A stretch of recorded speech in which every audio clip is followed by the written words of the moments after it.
Madam నమస్తే. నమస్తే. మీనాక్షి నటరాజన్ ఇన్ఛార్జిగా రావడం ఎలా చూస్తారు? చాలా సంతోషకరమైన వార్త అండి ఇది. ఇంత మంచి గొప్ప లీడర్ మా తెలంగాణకు ఇన్ఛార్జ్గా రావడం చాలా పెద్ద విషయము.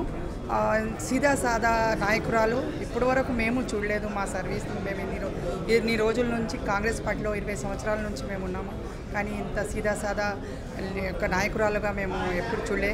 ఈరోజు ట్రైన్తో వచ్చి ఆటోలో వచ్చిన నాయకురాలు ఇంత ఈ రోజులలో చూడడం చాలా గర్వకారము. ఇంత మంచి నాయకురాలు మాకు ఇన్ఛార్జ్గా వచ్చినందుకు మా తెలంగాణకు శుభ సూచనలు కనబడుతున్నాయి.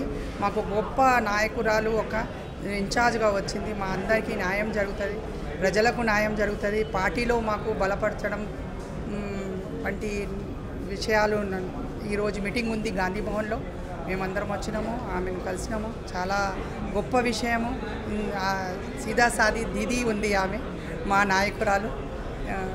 ఆమె జీవితము చాలా ఒక నార్మల్గా ఉంటుంది. మేడం మీనాక్షి నటరాజన్ మేడం ఈరోజు రాకతో పార్టీకి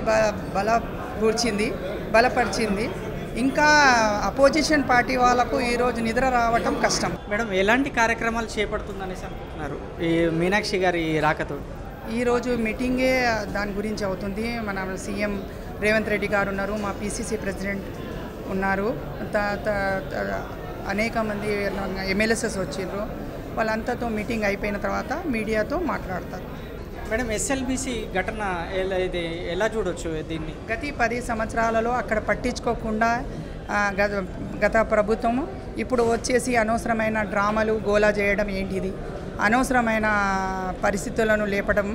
మా రేవంత్ రెడ్డి సీఎం గారు అక్కడికి ఆల్రెడీ ఒక టీంను పంపించారు. ఆల్రెడీ అక్కడ అన్ని పరిస్థితులు సరిదిద్దుతుండ్రు.